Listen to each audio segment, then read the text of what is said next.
I had no idea how my act of kindness would backfire. Instead of being a positive influence and helpful, I was making a student, and possibly more, feel worse than before I began my presentation. Feelings of guilt and shame began to come to the surface, the same emotions I was trying to exterminate by ending the silence. Dear Family is a podcast hosted by Rachel Steinman, a writer, an educator, and a mental health advocate. And Rachel gets us up close and personal, so we feel a strong connection, familiarity, and comfort with her guests. So settle in and join us as we search for true healing and journey with Rachel and her most interesting guests. Hello, everyone. Welcome to another episode of Dear Family, the podcast. Thank you so much for joining me as we get ready to move into 2021. I want to wish you a very happy new year. I hope that you're able to celebrate the small and the big things in life. There really is so much to celebrate, whether it's the small things like a beautiful fragrant lemon that your neighbor happens to drop off, or big things like, for example, my daughter who got accepted to her first choice university after working so hard, or maybe a best friend's birthday or something that just brings you joy. Find those things daily to celebrate. It doesn't just have to be on New Year's Eve. It can be every single moment of your life. Don't forget the importance of looking after your mental health, especially as we go into the dark days of winter. Know that those beautiful spring days are just ahead, and I'm really feeling very optimistic, and I want you to as well, about us coming together and shifting our perspectives to find connection and really see what's important in 2021. Thank you also for following me on all the social media platforms at Right Now Rachel, that's right with a W. And thank you so much for subscribing to this podcast and sharing it with your dear friends and dear family members. It really means a lot to me and it goes very far. That word of mouth is huge in my growth. So thank you, because I'm sure you can tell I am putting so much love and effort into building this community, and I'm doing it because I care about you and I care about our mental health, and I want to make this world a better, more compassionate and loving place. And on that note, I am about to share a very personal story that is based on an essay I wrote called "The Time My Mental Health Advocacy Backfired." So here we go. I was excited to give my first Zoom lesson to middle schoolers since the pandemic had started. I'd presented to high schoolers and parents and teachers and staff virtually before, but this was different.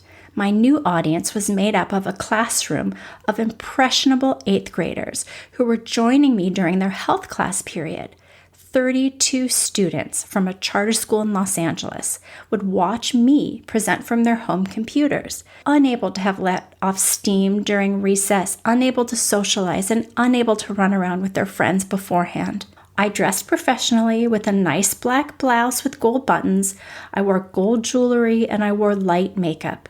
I turned on my small ring light to brighten up my bedroom, a room that I'd been relegated to use since my husband was in the office and my girls were in their rooms. I could not take the chance of having someone or my dog interrupt me in the shared space, so I had to make a makeshift desk and put it facing away from the bed. My brand new face with a talking lipstick mouth zoomed into these students' digital universes. I introduced myself, explaining how I was not a psychologist or a social worker, but rather a mental health advocate with my own very personal family stories. I shared how I was a mom who had kids that were their age, who were also doing school online. I was a credentialed teacher, a writer, and a podcaster. I was also the lead presenter for a mental health awareness program called Ending the Silence. I had gotten certified for through NAMI, and that's why I was there. The classroom teacher's camera was on, but all the students' cameras were off, except for 1 or 2 kids. Names were shown, and some kids had silly cartoon images in the Zoom boxes. When I moved from my full screen to sharing my PowerPoint, I was having a few technical glitches and was told that I needed to turn up the volume on the video so they could hear it, and I would end up keeping my screen small for almost the entire presentation so I didn't have to go back and forth between slides. And in order to get through all the information in the shorter than normal time that I was allotted by this teacher, I did find myself rushing through some of the slides. As I pointed to one of the slides, I said with a hopeful and reassuring smile, "There is so much good news when we catch mental health conditions early, because treatment is not just possible, it's probable." My goal that October morning was to rid the shame and stigma against mental illness. My intention was to spread love and compassion by sharing my family's stories, to make the presentation more meaningful, and to help the students find their own connections. I was there to educate with correct vocabulary, show them warning signs and red flags to look out for while offering resources, and most importantly, hope. Clearly, I had good intentions.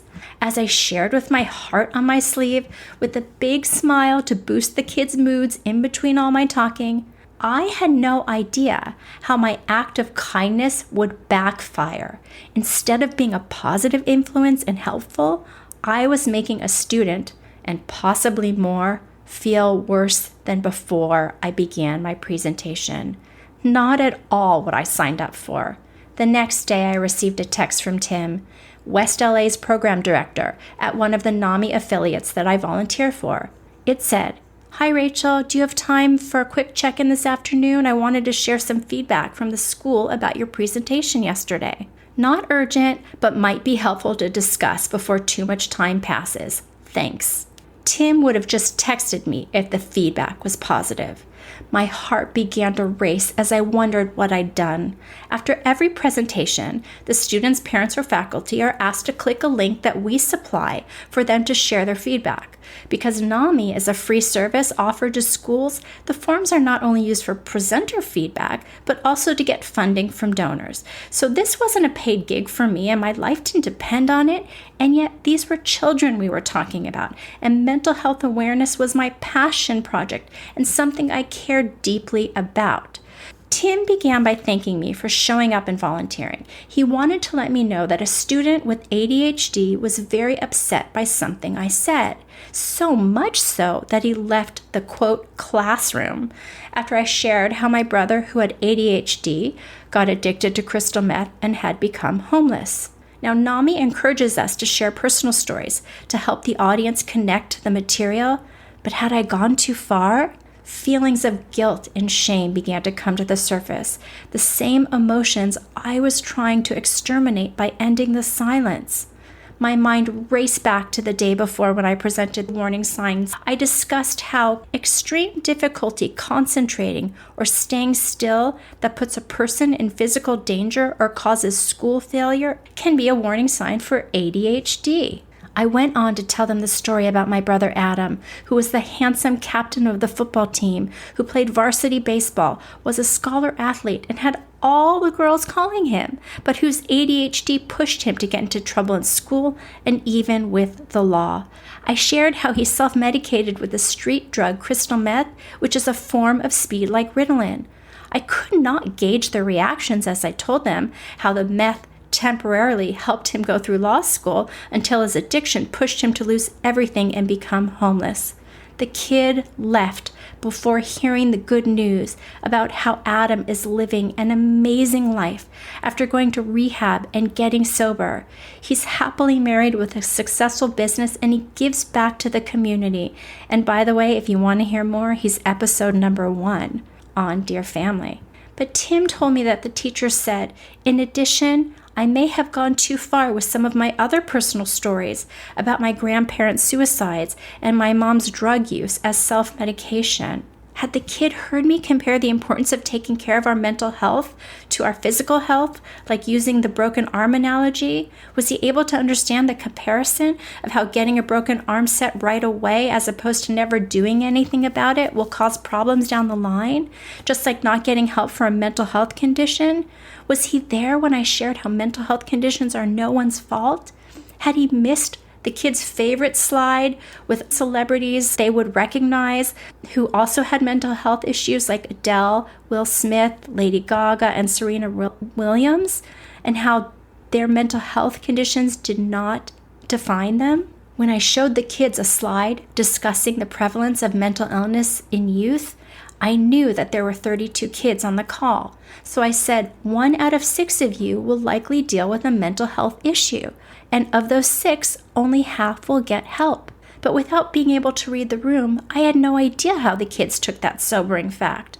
When I mentioned how I come from a family with 4 suicides and why I'm trying to cut the intergenerational trauma so my daughters don't follow in my family's footsteps, I was unable to look at their reactions to be able to react back. I have my master's in education from UCLA, where I graduated magna cum laude. I have my bachelor's in developmental psychology, where I also graduated magna cum laude. I've taught all the elementary school grades, including 6th grade, which is considered middle school. I raised 2 bright teenagers, my youngest just out of 8th grade. How could I have been so dumb as to not understand the importance of reading the room in whatever new way I needed to? I shouldn't have assumed families talk openly about mental health like mine does. Not all kids talk about their Grammy having bipolar like my daughters do, where they see her mental health condition as just another one of her attributes, like her being an artist or a dog lover or a restaurant owner. I shouldn't have assumed mental health in a family isn't still such a taboo subject.